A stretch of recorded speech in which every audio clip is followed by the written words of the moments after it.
think about history, it often feels like this straight line, doesn't it? Just constant progress, always moving forward. Yeah, that's the common picture. But when you dig into it, really look at the It's patterns. not a line at all, is it?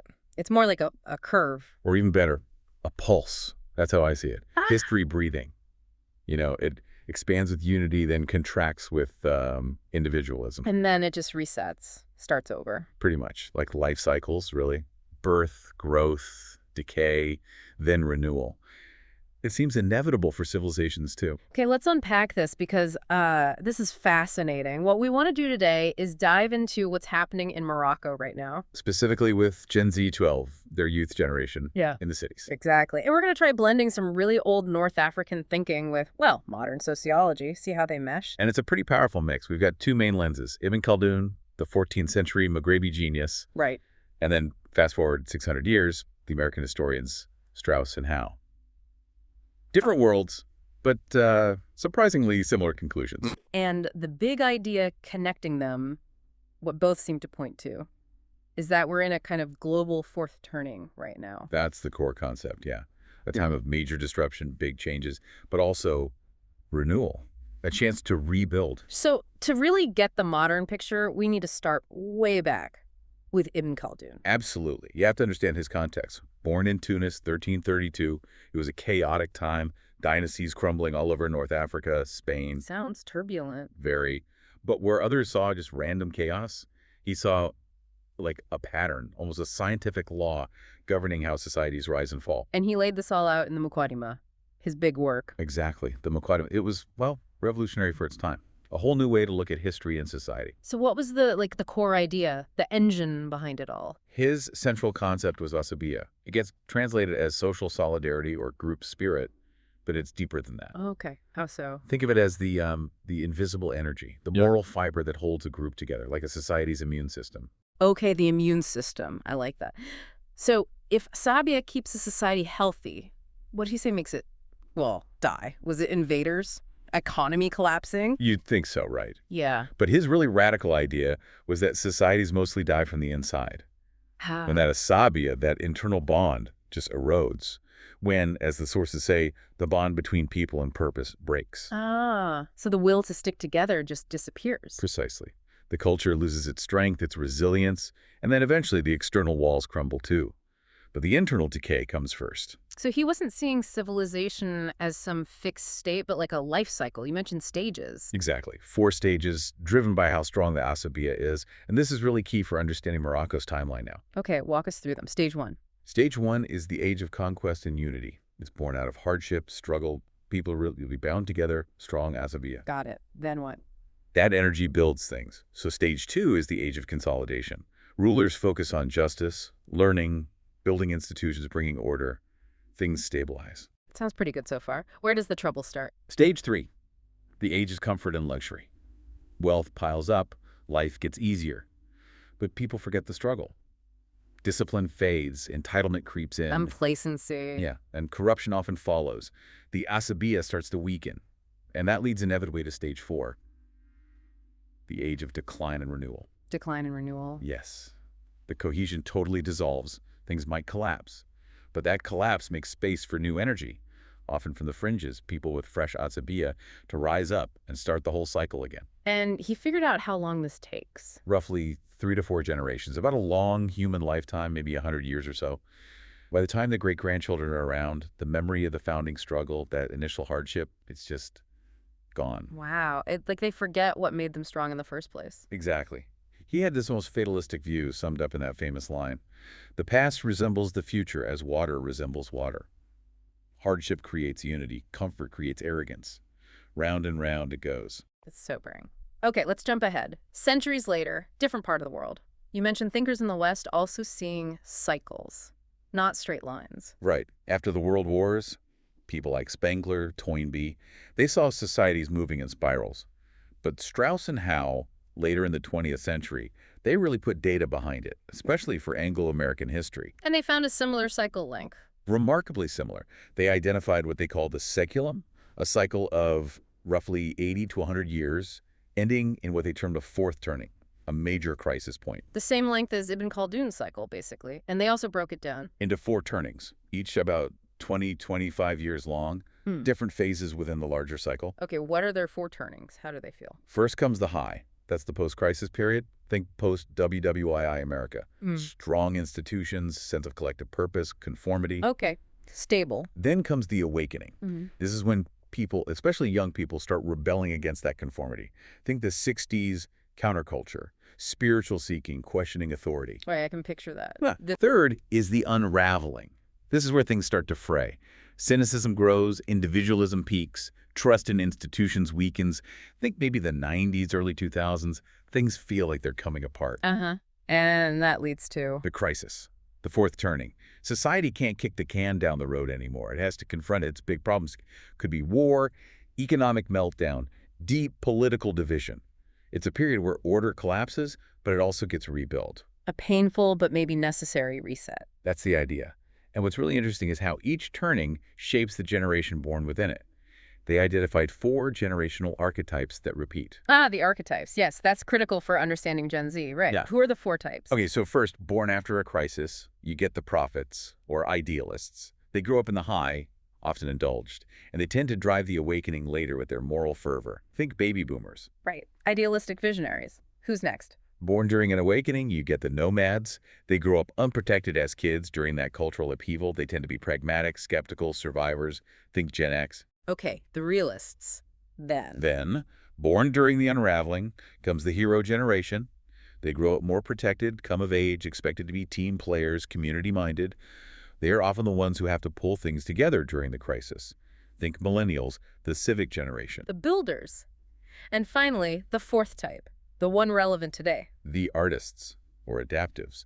Born into the unraveling, they experience societal stress from a young age and come of age right in the middle of the crisis. That sounds intense. So this is Gen Z, or in Morocco, Gen Z 212. Exactly. That's the archetype they fit. If prophets are about vision and heroes about action, artists are different. How so? What's their role, their vibe?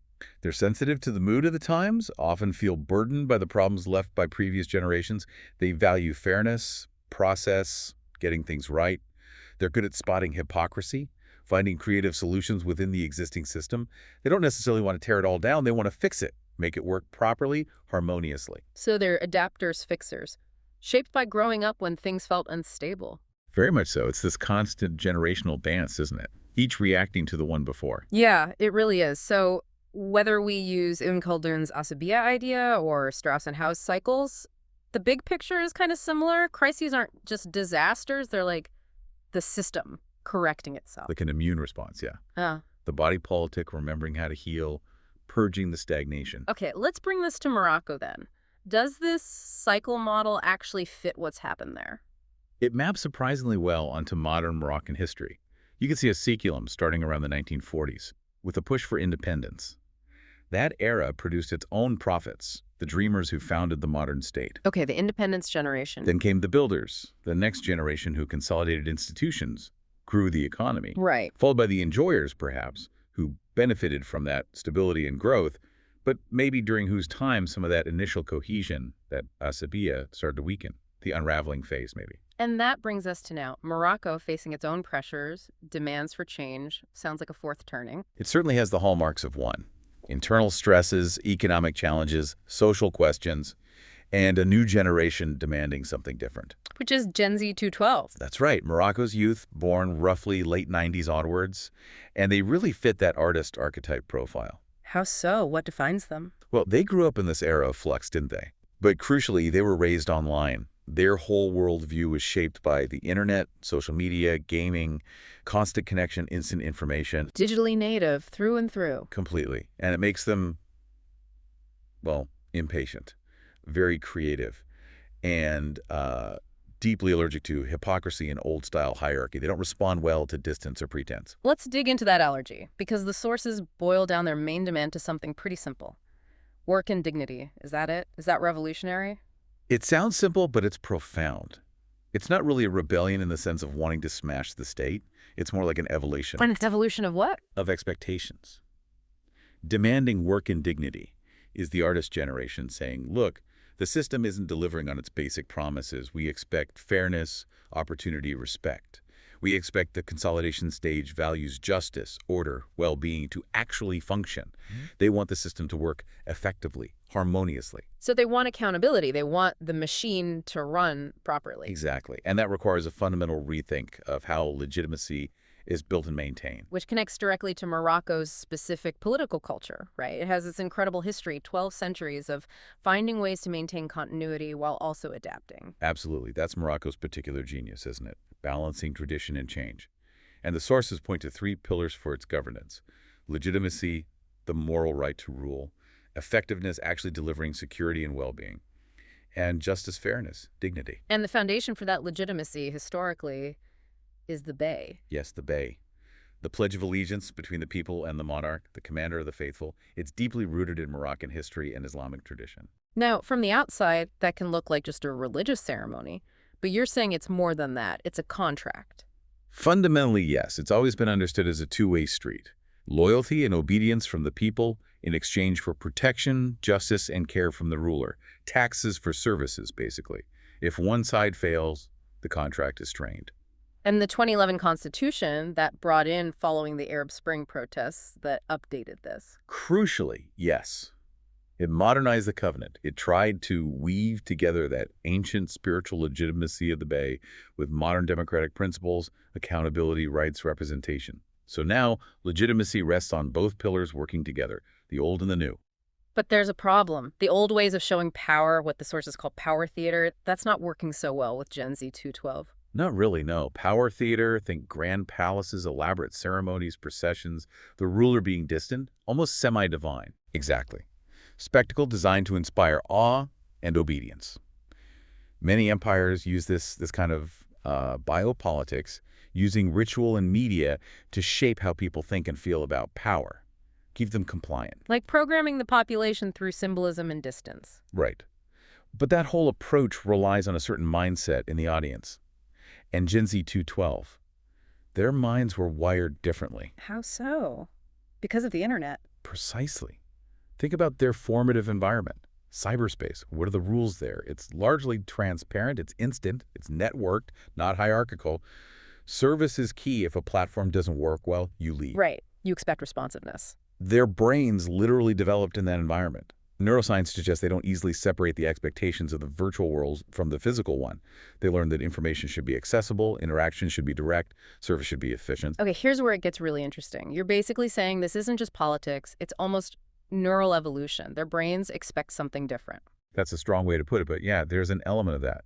They step into the real world as citizens, and they expect institutions, government, businesses, everything to operate with the same logic as the digital world they grew up in.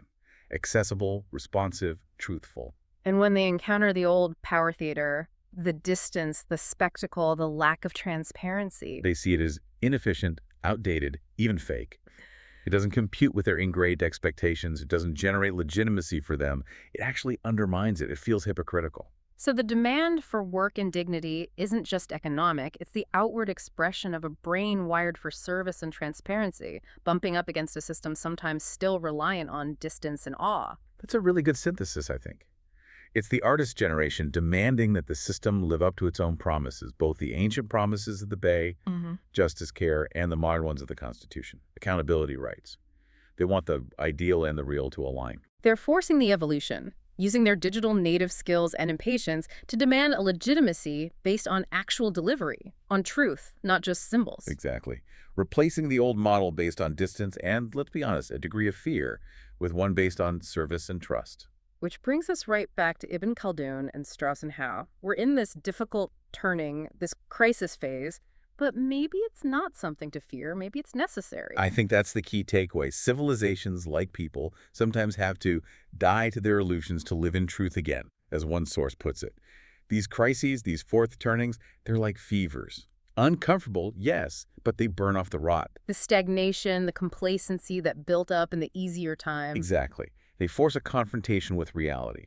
And Morocco's long history shows it has this incredible capacity for adaptation, for proving that tradition and reform can actually work together to navigate these tough periods. It's an amazing thought. Really, each generation, like Gen Z 212, is like a neuron firing in this huge human brain, remembering things, forgetting others, dreaming, and then waking up to new realities. And that awakening demands attention, doesn't it?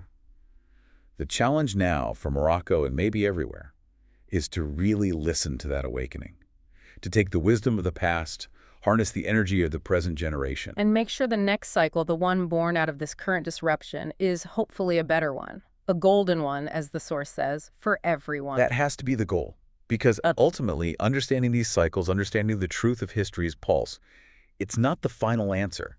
It's just the path we have to figure out how to walk. Together.